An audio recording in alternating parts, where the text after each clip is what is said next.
और अभी आपको बराह रास्त लिए चलते हैं। वज़ीर आला Sindh Syed Murad Ali Shah Sindh high court bar Sukkur से खिताब कर रहे हैं। तो जब रूल ऑफ लॉ नहीं है तो आपकी ज़रूरत ज़्यादा होती है, तो मैं तो वकीलों के पीछे खड़ा हुआ अदब से बैठा रहता हूँ। और आज इन डिस्टिंग्विश्ड गैदरिंग के सामने मुझे कहा जा रहा है कि अपने ख्यालात का इजहार करो। चले, मुझे भी मौका मिल गया।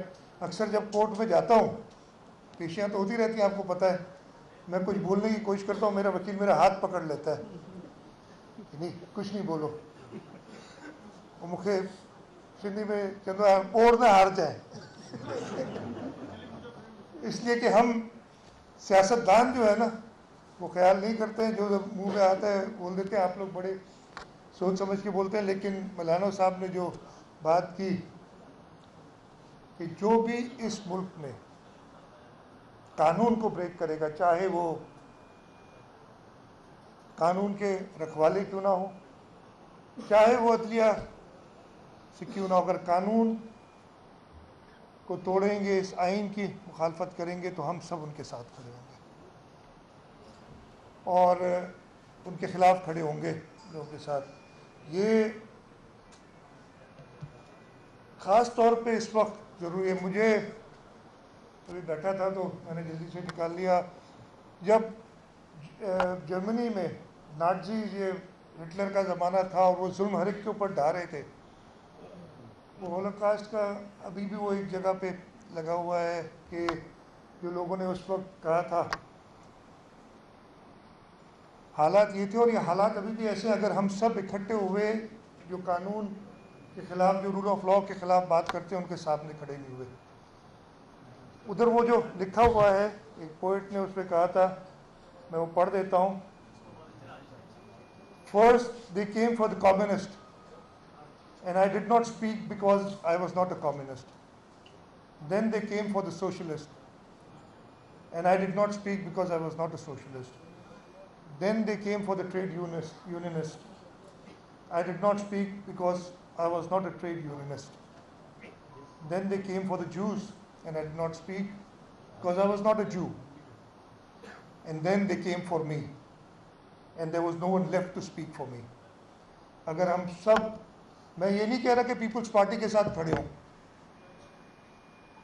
मैं ये नहीं कह रहा कि सियासतदानों के साथ खड़े हों, मैं पूरे मुल्क से और ख़ास तौर पे लॉयर्स कम्युनिटी से आपका ये प्लेटफॉर्म इस्तेमाल करते हुए कहता हूँ कि कानून के साथ खड़े हों, रूल ऑफ लॉ के साथ खड़े हों, इस मुल्क के आइन के साथ खड़े हों। और इंशाअल्लाह ताला लॉयर्स ने, ये शहीद जुल्फ़िकार अली भुट्टो के वक्त से है, या फिर ताज़ा जो आज से कुछ 10-12 साल पहले लॉयर्स मूवमेंट आपने शुरू की थी, खासतौर पर इधर सक्खर से शुरू की थी, जिसने एक पूरा सिनेरियो ही चेंज कर दिया और एक डिक्टेटर को मजबूर किया कि वो हथियार डाले। उस लॉयर्स मूवमेंट, और हर वक्त जब भी मुल्क को ज़रूरत पड़ी है, वकील पीछे नहीं रहे, वकील हमेशा आगे रहे हैं। और इंशाअल्लाह ताला इस वक्त भी, जैसे मुझे अभी आइलैंड्स की बात हुई है, या जो मौजूदा मसला एक 3 दिन पहले कराची में हुआ था, इमीडिएटली कराची बार वालों ने एक बड़ी रेजोल्यूशन पास की उसके ख़िलाफ़, और उन्होंने अपनी आवाज़, जैसे ना को चुप नहीं रहे, दे स्पोक, इसलिए कि अगर आप किसी और के साथ ज़्यादती होते हुए चुप रहेंगे तो वो ज़्यादती फिर आपके साथ भी हो सकती है, और ये दुनिया ने देखा है। मैं चाहूँगा कि कुछ चीज़ें जो मौजूद हैं, ख़ास तौर पे ये आइलैंड्स का जिक्र हुआ है, 2 प्रोविंशियल असेंबली ऑफ सिंध ने परसों ही एक बड़ी वाज़िया करारदाद पास की है। इसमें वफाक से कहा है, वफाकी हुकूमत से कहा है कि सदर को, इसलिए कि ये सदर का लिखा तो प्रेसिडेंशियल ऑर्डिनेंस जाता है, बट ये वफाकी काबीना या वफाकी हुकूमत ने इसको सदर को हवाले किया और फिर सदर ने उस पर सिग्नेचर किए। वफाकी हुकूमत से कहा है कि इमीडिएटली आप प्रेसिडेंट से कहें कि ऑर्डिनेंस विड्रॉ करें। और ये कोई हमें शौक़ नहीं है कि बस कोई चीज़ हमें चाहिए, हम चाह रहे हैं कि जो कानून में, जो आइन में लिखा हो, उस पर अमल दरामद हो।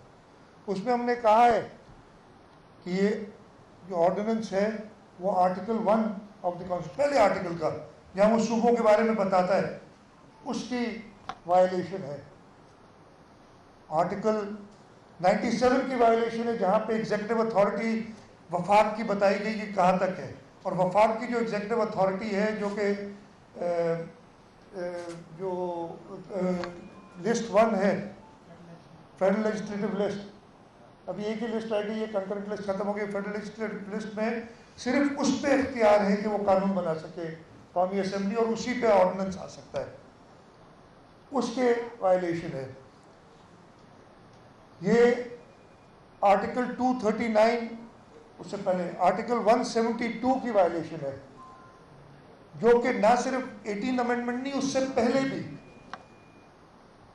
और ये हाई कोर्ट की जजमेंट्स मौजूद हैं कि समंदर के अंदर टेरिटोरियल वाटर्स यानी 12 नॉटिकल माइल्स, तकरीबन 22 किलोमीटर तक अगर कोई ज़मीन, ये 18वीं तरमीम से पहले की बात है कि कोई ज़मीन अगर सरफेस होती है, चाहे वो रिक्लेम करे या कोई आइलैंड उभर आए नेचुरल प्रोसेस के थ्रू, वो ज़मीन, वो चीज़ सूबे की है।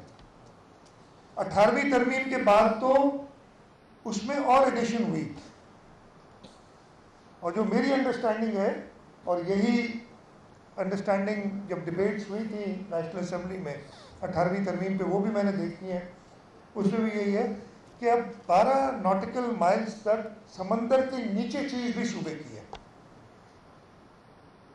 इसलिए कि अब उन्होंने कह दिया है कि बियॉन्ड द टेरिटोरियल वाटर्स जो चीज़ है वो फेडरल गवर्नमेंट की, यानी 12 नॉटिकल माइल्स के बाद, उस 12 नॉटिकल माइल्स के अंदर चाहे वो ज़मीन के ऊपर हो या समंदर में हो, वो चीज़, कोई भी मिनरल मिलता है, कोई चीज़ और मिलती है, वो सूबे की मिल्कियत है। पता नहीं कहाँ से बात की ना कि बगैर सोचे समझे, और मैलाफाइडी, इसकी जो बदनीयत थी उससे जाहिर हुई कि 29 या 30 अगस्त को सदर साहब उसको अप्रूव करते हैं, 2 सितंबर को वो गज़ट होता है, गज़ट होने के बाद तो पब्लिक नॉलेज पे आ जाना चाहिए, और सरफेस होता है तकरीबन 1 महीने बाद 1 अक्टूबर को सोशल मीडिया पे। आप बेवकूफ़ किसको बना रहे हैं? इनको खुद पता है कि इन्होंने इलीगल अनकॉन्स्टिट्यूशनल काम किया है, नहीं तो करते ना, उसी दिन बता देते। वफाकी काबीना के इजलास को सीक्रेट रखा। चले, काबीना पे मैं नहीं कहता, काबीना का जरूरी नहीं है कि आप मिनट सर्कुलेट करें हर एक को, लेकिन जब ऑर्डिनेंस आ जाता है वो पब्लिक प्रॉपर्टी हो जाती है, वो गज़ट हो जाता है, और उसको 1 महीने तक आप छुपाए रखते हैं। बदनीयती तो यहीं से जाहिर हो जाती है। सिंध के हुकूमत के सामने ये चीज़ आई, हमने 2 दिन के अंदर, तीसरे दिन काबीना का इजलास बुलाया, एक सख्त खत लिख के वफाक को कहा कि ये ऑर्डिनेंस आप वापस लें। उसके बाद चेयरमैन बिलावल भुट्टो जरदारी ने पब्लिकली कहा कि ये ज़मीन मेरे सिंध के लोगों की है, इस पर तुम कब्जा नहीं कर सकते, और हिदायत दी कि सूबाई असेंबली का भी इजलास बुलाओ और उसमें एक करारदाद पास करो। ये करारदाद हमने परसों पास की। अभी मुझे इधर आ रहा था तो शायद कोर्ट में कोई हियरिंग हो रही थी, उसके कुछ कहाँ तक दुरुस्त है कहाँ तक नहीं मुझे नहीं पता। वहाँ पे अटॉर्नी जनरल साहब, अब ये मुझे पता नहीं है, मैंने ये मीडिया की क्लिप्स अभी देखी हैं कि अटॉर्नी जनरल साहब ने कहा है कि ये सूबे की मिल्कियत है, इसमें कोई शक नहीं है। अब पता नहीं भाई पहले फिर क्यों ऐसा ऑर्डिनेंस लाए थे? यहाँ तो अटॉर्नी जनरल से सलाह मशवरा नहीं कर रहे, ये खुद ही अपनी मर्जी से या किसी और से सलाह मशवरा करके ऐसे ऑर्डिनेंसेस लाते हैं जो कि उन्हें पता है गैर कानूनी है। इंशाअल्लाह ताला सिंध हुकूमत, पाकिस्तान पीपल्स पार्टी और आप सब कानून के रखवाले, आप सब जो रूल ऑफ लॉ पे बिलीव करते हैं, ये जब तक ऑर्डिनेंस वापस नहीं हो जाता ख़त्म नहीं हो जाता। हम तो कहते हैं ये खुद करें, नहीं तो इंशाअल्लाह ताला सेनेट में भी डिसअप्रूवल। अच्छा, अजीब ही एक तरीका है जो मैं जिससे एग्री नहीं करता। सेनेट में कहते हैं, सेनेट में हमारी रेजोल्यूशन पेश हुई थी इसको डिसअप्रूव करने की, कहते हैं कि ऑर्डिनेंस ले ही नहीं हुआ अभी तक, तो आप डिसअप्रूव कैसे कर सकते हैं? एक कानून आप बना दें, उस पर इम्प्लीमेंट करना शुरू कर दें। मेरे ख्याल में तो as soon as an ordinance is promulgated, चाहे वो सूबाई हो चाहे वो नेशनल असेंबली में हो, अगर जो आइन में तरीकाकार दिया हुआ है कि मेजॉरिटी असेंबली के मेंबरान की अगर समझे, इसमें सेनेट भी शामिल है इसलिए फेडरल कानून सेनेट से भी पास होना है, अगर वो समझे तो उसका डिसअप्रूव करके उसको उसी वक्त ख़त्म कर सकती है। सूबाई ऑर्डिनेंस 3 महीने की वैलिडिटी का होता है, वफाक वाला ऑर्डिनेंस 4 महीने की। लेकिन वो एक दिन में अगर रेजोल्यूशन पास हो जाए तो उसकी ख़त्म हो जाती है इफेक्टिवनेस। ये क्या तरीक़ाकार है कि आप एक ऑर्डिनेंस ले आए, और ऐसे कई बार किया है। ये सीपैक वाला ऑर्डिनेंस भी ख़त्म हो गया, 4 महीने तक आप उसको इम्प्लीमेंट करें, उसके ऊपर जो गैर कानूनी काम करना चाहते हैं आप करें, और 4 महीने बाद वो लैप्स हो जाए, ख़त्म हो जाए। तो हमें ये रूल्स में, और मैंने रिक्वेस्ट की है कि मैं अगर प्रोविंशियल असेंबली रूल्स में ऐसे, तो हम सबसे पहले खुद इसको दुरुस्त करेंगे, इसलिए कि हम भी कोई गलत काम नहीं करना चाहते। अगर असेंबली की मेजॉरिटी समझेगी कि हुकूमत का कोई इक़दाम गलत है, असेंबली हमारे लिए सूबाई असेंबली, मैं जवाबदेह सूबाई असेंबली को और सूबाई असेंबली के थ्रू सिंध के अवाम को, इसी तरीके से सेनेट और कौमी असेंबली के सामने फेडरल गवर्नमेंट जवाबदेह है। और एक्सक्यूज़ ये है कि ऑर्डिनेंस ले ही नहीं हुआ तो इसको आप डिसअप्रूव कैसे कर सकते हैं? मुझे नहीं पता। मैं कहूँगा लॉ मिनिस्टर साहब से कि हमारे रूल्स भी देख लें, अगर ऐसा रूल कोई है हम उसको ख़त्म करेंगे। हमारे हिसाब से इस मुल्क का आइन सुप्रीम है, कवानीन सुप्रीम है, और हुकूमत को भी जवाबदेह होना है, सूबाई असेंबली को, हमारी हुकूमत को। तो हम इंश्योर करेंगे कि ये ऐसे ही हो। दूसरा जिक्र कुर्बान साहब ने भी किया, नैब का कानून। अभी रिसेंटली आपको याद होगा, बड़ी इन्होंने बातें की थी कि जो फैटिफ के लॉज करने हैं, तो कुछ गवर्नमेंट सॉरी ऑपोजिशन जो है उन्होंने कोई पता नहीं 34 कहते हैं कितनी अमेंडमेंट्स दे दी, ये कर दिया वो कर दिया। मैं ज़्यादा नहीं कहता, कभी प्राइवेटली आप इनके लोगों से पूछें। हम तो भाई नैब में अपीयर हो रहे हैं ना, अभी से नहीं हो रहे, पिछली गवर्नमेंट में भी शुरू कर दिया था इन्होंने। खास तौर पे पिछले 2.5 साल में मेरे ख्याल है जो सामने इधर हम बैठे हैं तकरीबन सभी अपीयर हो चुके हैं। हमारा तो डर वर्क है, डरना तो दूर की बात है, हम ना पहले कभी डरे ना अब डरेंगे। जब हमारे कारकुनान ने कोड़े खाए तब नहीं डरे, जब जेलें भर दी गई। आज सुबह हम बैठे थे, निसार साहब साथ बैठे थे और अपनी पुरानी जेलों की दास्तानें बता रहे थे हमें कि कौन कैसे क्या क्या हुआ करता था। तो भाई अब किसको डरा रहे हो? डर इनको है जो ये बातें कर रहे हैं, अंदर ही अंदर खुद बातें करते हैं कि जी हम तो कुछ नहीं कर सकते, आप लोग कुछ करो। और नैब का कानून, चाहे अकाउंटेबिलिटी से हम कभी नहीं घबराए। हम इस खास तौर पे मैं एज चीफ मिनिस्टर अपनी सूबाई असेंबली के सामने अकाउंटेबल हूँ, इस सूबे के लोगों के सामने अकाउंटेबल हूँ। यस, जो भी कानून है उसका मैं पाबंद हूँ, इसीलिए कहा गया ना जब बुलाते हैं बिल्कुल चले जाते हैं इनके पास। कभी मना नहीं किया कि जी मैं नहीं आ रहा हूँ, कि मैं क्यों आऊँ और आप मेरे दफ्तर आए। लेकिन ये अकाउंटेबिलिटी अक्रॉस द बोर्ड होनी चाहिए कि नहीं होनी चाहिए? कुछ सीक्रेट काउस क्यों है जिनके खिलाफ आप ये बात कर ही नहीं सकते, या हुकूमत की लोग जो हैं क्यों आपका वज़ीर आला Sindh Murad Ali Shah Sindh high court bar Sukkur से खिताब कर रहे हैं। कुछ मजीद खबरें शामिल करें। मरियम नवाज का कहना है कि मियाँ नवाज शरीफ यहाँ ना होकर भी यहाँ मौजूद हैं। हुकूमत जितने चाहे केस बना ले, कोई फ़र्क नहीं पड़ता। हुकूमत की घबराहट नज़र आ रही है। मेरे और सफदर के साथ जो हुआ यकीन था। पीपल्स पार्टी ऐसा नहीं कर सकती। इंक्वायरी का मुतालबा हुकूमत या अदलिया से हो सकता है, किसी और से नहीं। वो लाहौर में बलोच तलबा से इजहार यकजहती करते हुए मीडिया से गुफ्तगू कर रही थी। इस बात का भी बहुत अफसोस भी है, तकलीफ भी है कि ये 12 दिन से सड़कों पे रुल रहे हैं। इन बच्चों की कोटा को भी बहाल किया जाना चाहिए, इनकी सीट्स को भी बहाल किया जाना चाहिए, इनकी स्कॉलरशिप्स को भी बहाल किया जाना चाहिए। शहबाज शरीफ साहब ने इनके स्कॉलरशिप्स इनको दिए थे, तो ऐसी क्या आफत आ गई कि आपको वही 600 स्कॉलरशिप्स बंद करने पड़ गए। शहबाज शरीफ साहब के बगैर मैं दिल से फील करती हूँ पंजाब आज बिल्कुल लावारिस है। उनको सिर्फ इस बात की सज़ा मिल रही है कि उन्होंने उनको जो भाई से भाई को लड़ाने की साजिश की थी, उसमें उन्होंने अपने भाई का साथ दिया। मैं इंशाल्लाह जो क्वेटा में जा रही हूँ कल मेरी फ़्लाइट है, परसों जलसा है। मैं वहाँ पूरे पाकिस्तान के सामने भी इनका मसला उठाऊंगी। भाई मुझे समझ आती है कि आप ना अहल हैं, आप ना लायक हैं, आपको सवाए मुल्क में इंतकाम की और कोई काम नहीं है, लेकिन खुदा का वास्ता जाली सही, लेकिन कम अज़ कम वज़ीर आज़म की कुर्सी पे तो बैठे हो। भाई जितने केस बनाने हैं बना दो, और जितने केस बन चुके उससे ज़्यादा केस तो नहीं बनते। अब ये मुझे बताओ, हमला हुआ मेरे ऊपर, उसमें कहाँ है इमरान खान? गवर्नर पंजाब चौधरी सरवर का कहना है कि सरकारी जामियात को माली मुश्किलात का सामना है। तलबा के वज़ाइफ का खात्मा नहीं चाहते। पब्लिक यूनिवर्सिटीज़ 50% अपने खर्च पर स्कॉलरशिप देंगी। बलूचिस्तान हुकूमत का कहना है कि 50% रकम वो अदा करेंगे।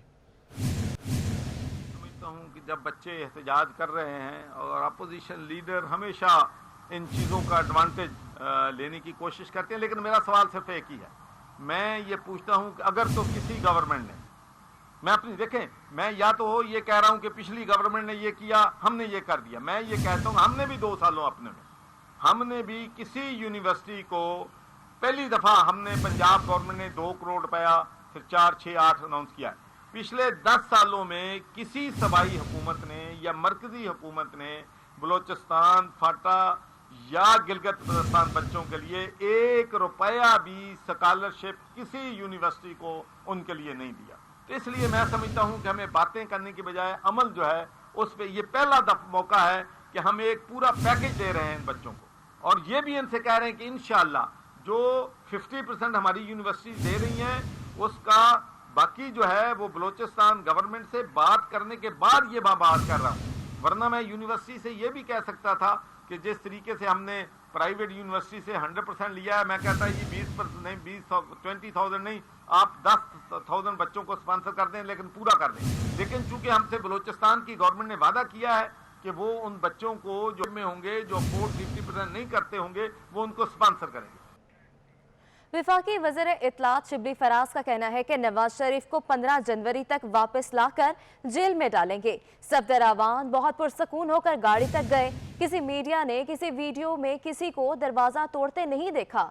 चादर और चार दीवारी की बात करने वाले अपना माजी भूल गए।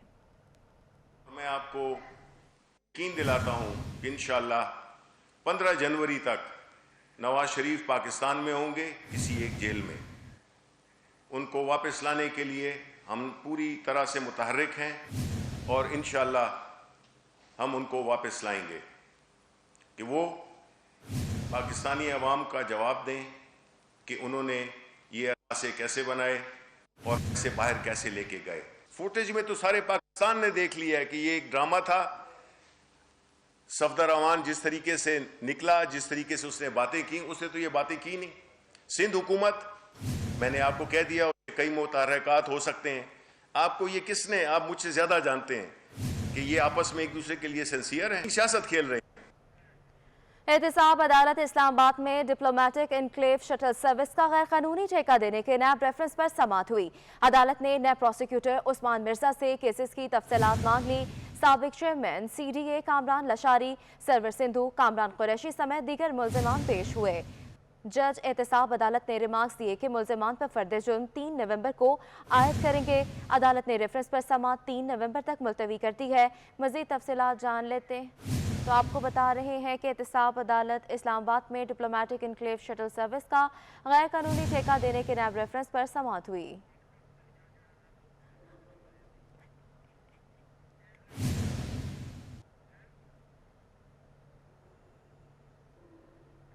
अब आपको बताएं, कराची के यूटिलिटी स्टोर्स पर कुछ भी सस्ता नहीं है। ना आटा सरकारी रेट पर 40 रुपये और ना ही चीनी 67 रुपये किलो में दस्तयाब है। शहरी कहते हैं कि ना बाजार में कुछ सस्ता है, ना यूटिलिटी स्टोर्स पर कोई रिलीफ मिल रहा है। बच्चों का पेट भरें तो कैसे?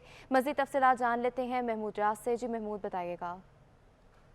हुकूमत ये जरूर कह रही है कि आटा चीनी जो है यूटिलिटी स्टोर से हुकूमती सब्सिडी के तहत मिलेगा, मगर कब मिलेगा, कैसे मिलेगा, किसी को मालूम नहीं है। आटा जो है यूटिलिटी स्टोर पे 400 रुपये का 10 किलो है, जबकि 68 रुपये किलो चीनी है। मगर लोग और ख़ासतौर पे ख़वातीन 2-2, 3-3 घंटे यूटिलिटी स्टोर्स के बाहर मौजूद रहती हैं। कितना इंतजार करना पड़ता है चीनी? 2-2 घंटे भी करना पड़ता है, 3-3 घंटे करना पड़ता है। पैसे लेके घर से आते हैं, लेकिन जैसे भिखारी बैठे होते हैं ऐसे बैठे रहते हैं। जी आपको कितनी मुश्किल आई यूटिलिटी स्टोर पे? भाई हम लोग तो हैदरी इब्राहिमी चाहिए, जब पहले दफ़ा आइए पता नहीं कुछ मिलता है या नहीं मिलता, पता भी नहीं है। क्या कहेंगी हुकूमत से? आटा चीनी बहुत महंगा हुआ, बहुत महंगा है, नहीं फैमिली वड्या पुराई भी नहीं होती, क्या करें आप। यहाँ पर और भी लोग मौजूद हैं, हम उनसे बात करते हैं। कितनी देर भाई ये यूटिलिटी स्टोर पर इंतजार करना पड़ रहा है? जी अभी मैं तो इधर 9 बजे से यहाँ खड़ा हूँ। जैसे ये दुकान खुली है तो आया हूँ, तो वो बोल रहे हैं कि भाई आटा का पता नहीं है, कभी 2 बजे आता है, कभी 11 बजे आता है, कभी आता भी नहीं। आप इधर लेन में खड़े हो जाओ, 2 घंटे 3 तो हो गए हैं अभी हमें। ये इस वक्त सूरत हाल है। यूटिलिटी स्टोर जो है पूरी कारपोरेशन है और कहा जा रहा है कि ये अवाम की फलाह बहबूद के लिए वफाकी हुकूमत के अंडर में काम करती है। यहाँ से कहा जा रहा है हुकूमती सब्सिडी के तहत सस्ता राशन मिलेगा, आटा और ख़ास तौर पर चीनी, मगर कब मिलेगा, कैसे मिलेगा, फिलहाल हकीकत आपके सामने कि अवाम कई घंटे इंतजार करके वापस चले जाते हैं। बहुत शुक्रिया आपका। कराची में महंगाई पर काबू ना पाया जा सका, शहर कायद में कुछ सस्ता ना हुआ। तफसीलात जानते हैं हबीब खान से। हबीब, बताइएगा क्या सूरत हाल है? जी बिल्कुल, शहर कायद में महंगाई के सताए अवाम जो है वो अब सब्ज़ियां खाने से भी महरूम होते जा रहे हैं। शहर की अगर सब्ज़ियों की कीमतों के हवाले से बात करें तो रोज़ के बुनियाद पर जो है वो शहर में सब्ज़ियों की कीमतें जो है वो इजाफे के साथ जो है वो शहरियों के ऊपर बोझ डालती जा रही हैं। इस वक्त भी अगर बात करें तो आज शहर कायद में सब्ज़ियों की जो कीमतें हैं वो टमाटर के हवाले से बात करें तो टमाटर जो है वो तकरीबन शहर में जो ये इस साइज़ का टमाटर है वो 160 से 200 रुपये फ़ी किलो में जो है वो फ़रोख्त हो रहा है। जबकि अगर दूसरी गाजर के हवाले से बात करें तो गाजर इस वक्त भी जो है वो 150 रुपये तक शहर के मुख्तलिफ इलाकों में फ़रोख्त हो रही है। दीगर मौसमी सब्ज़ियाँ जिसमें जो बैंगन है, लौकी है, ये सब सब्ज़ियों की जो कीमतें हैं तकरीबन 100 रुपये से ऊपर जो है वो हो चुकी हैं। 150 रुपये से 160 रुपये फ़ी किलो तक मुख्तलिफ सब्ज़ियों की कीमतें इस वक्त देखी जा रही हैं। आलू की अगर बात करें तो आलू अव्वल दर्जा जो है वो तकरीबन 80 रुपये फ़ी किलो, जबकि दोम दर्जा जो लाल आलू है वो 60 रुपये फ़ी किलो तक फ़रोख्त किया जा रहा है। इसी तरह से प्याज की बात करें तो प्याज की कीमत तकरीबन 100 रुपये फ़ी किलो तक जो है वो शहर में देखने में आ रही है। छोटी प्याज जो है वो 80 रुपये में, बड़ी प्याज 100 रुपये में जो है वो फ़रोख्त की जा रही है। शहरियों का सिर्फ यही कहना है कि जो महंगाई के कम करने के दावे किए जा रहे थे वो अमल दरामद उन पर नहीं दिखाई दे रहा है। रोज़ की बुनियाद पर जो है वो कीमतों में इजाफा हो रहा है, महंगाई में इजाफा हो रहा है और शहरी अब 2 वक्त की जो रोटी है वो चटनी रोटी से भी। खान, बहुत शुक्रिया आपका। मसनूई महंगाई, ज़ख़ीरा अंदोज़ों के खिलाफ टाइगर फोर्स का एक्शन जारी है। पंजाब के बाद खैबर पख्तूनख्वा में भी कार्रवाइयाँ जारी हैं। टाइगर फोर्स की निशानदही पर इंतज़ामिया ने मुख्तलिफ शहरों में छापे मारकर आटा, चीनी और चावल की गैर कानूनी ज़ख़ीरा अंदोज़ी के खिलाफ क्रैक डाउन किया। तफसीलात जानते हैं, इरफान मलिक हमारे साथ मौजूद हैं। इरफान, बताइएगा इस हवाले से। देखिए, वफाकी हुकूमत की तरफ से जो तफसीलात जारी की गई हैं उनमें कहा गया है कि खैबर पख्तूनख्वा में टाइगर फोर्स की निशानदेही पर कार्रवाइयाँ की जा रही हैं, जिसकी सरबराही काजिम नियाज जो कि चीफ सेक्रेटरी हैं KPK के, वो कर रहे हैं। कुरैशी फ्लोर मिल्स के बारे में कहा जा रहा है कि यहाँ पर आटे का बड़ा स्टॉक जखीरा किया गया था, जिसको बरामद करके इस फ्लोर मिल को सील कर दिया गया है। जबकि 134 अफराद के खिलाफ भारी जुर्माने किए गए हैं, उनके खिलाफ FIR भी दर्ज कर ली गई है। 36 छोटे बड़े स्टोर्स को कहा जा रहा है कि उन्हें सील कर दिया गया है, जबकि मुतअद्दिद को वार्निंग भी दी गई है। सबसे ज्यादा कार्रवाइयां पेशावर, मर्दान और सवाबी में की गई हैं और इसमें जहां पर भी जखीरा अंदोजी की जा रही थी उनको न सिर्फ जुर्माने किए गए हैं बल्कि गिरफ्तारियों के अलावा उन पर FIR भी दर्ज की गई हैं। FIR भी दर्ज की गई है। बहुत शुक्रिया इरफान आपका। मंगू पीर पख्तूनाबाद में पानी की पाइपलाइन फट गई, जिससे करीबी इलाकों को पानी की फराहमी मुतासिर हो गई। इलाका मकीनों को परेशानी का सामना है। मंगू पीर पख्तूनाबाद में पानी की पाइपलाइन फट गई, जिससे करीबी इलाकों को पानी की फराहमी मुतासिर हो गई। इलाका मकीनों को काफ़ी परेशानी का सामना करना पड़ रहा है। आपको बता रहे हैं मंगू पीर से, जहां पर पख्तूनाबाद में पानी की पाइपलाइन फट गई, जिससे करीबी इलाकों को पानी की फराहमी मुतासिर हो गई।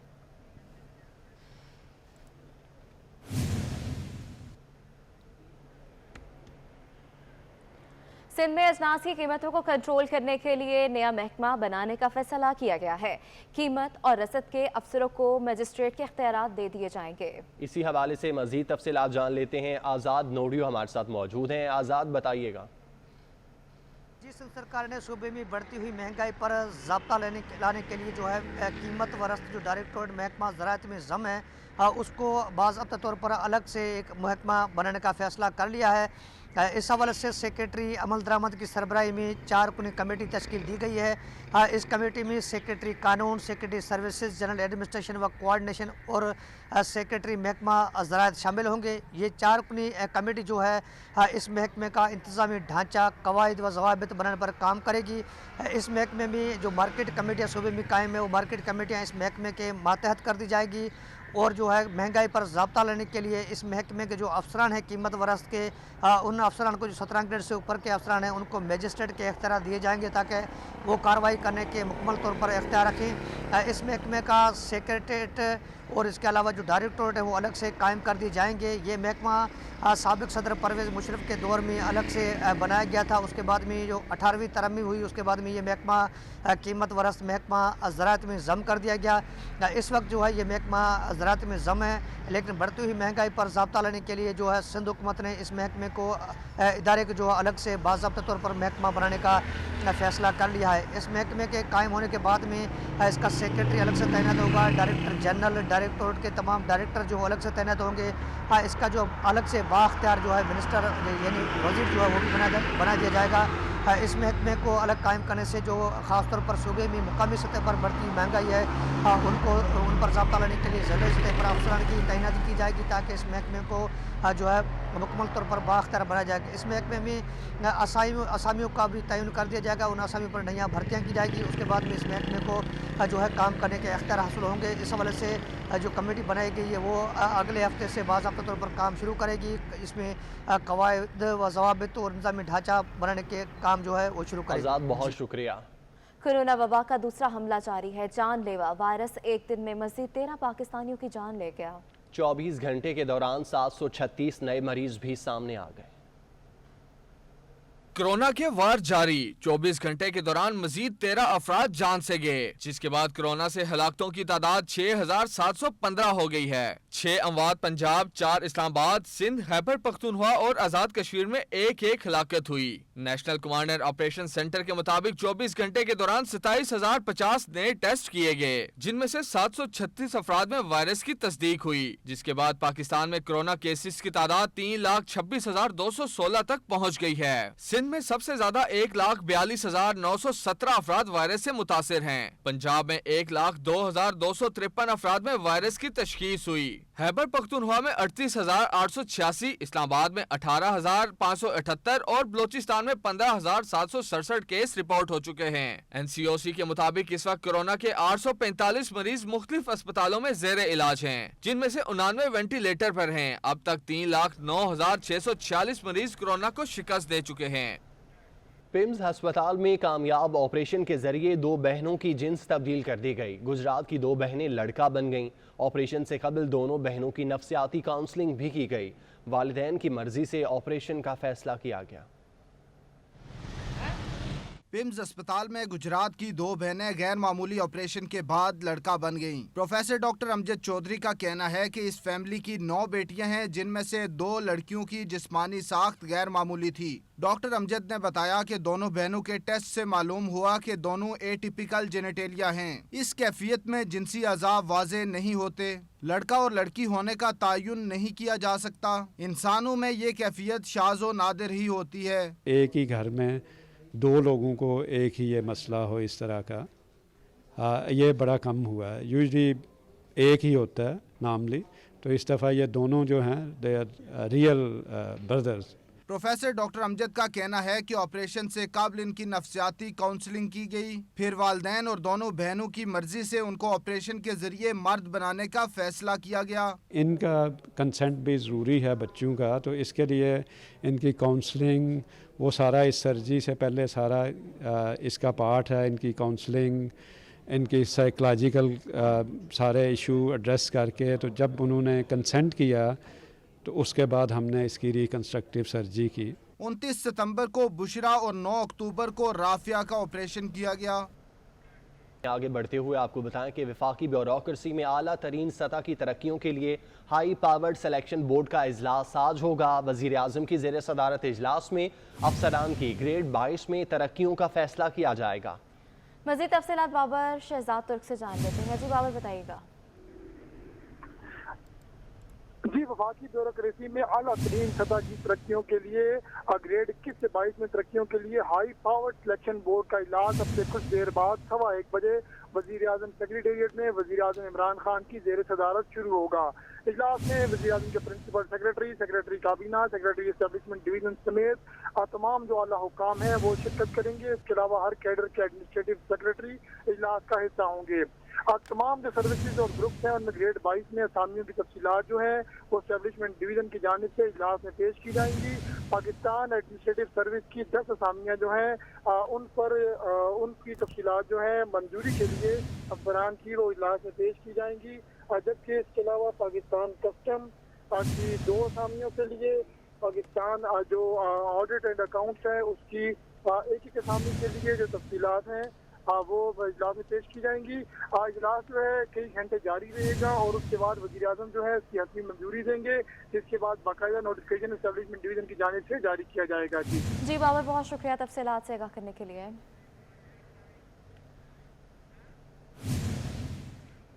पेशावर में रैपिड ट्रांजिट बस सर्विस कल से फिर बहाल होगी। बसेस में खराबी के बाद सर्विस 1 माह से मुअत्तल रही। तफसीलात जानते हैं, अजमत अली शाह हमारे साथ मौजूद हैं। अजमत, बताइएगा, कल से सर्विस फिर बहाल की जा रही है। खैबर पख्तूनख्वा का मेगा प्रोजेक्ट बस रैपिड ट्रांजिट, जिसे 14 अगस्त को शुरू किया गया और फिर ठीक 1 महीने बाद बसों में फ़नी खराबियाँ और आग लगने की वजूहात के बिना पर उसे दोबारा से ये जो सर्विस थी उसे मुअत्तल की गई।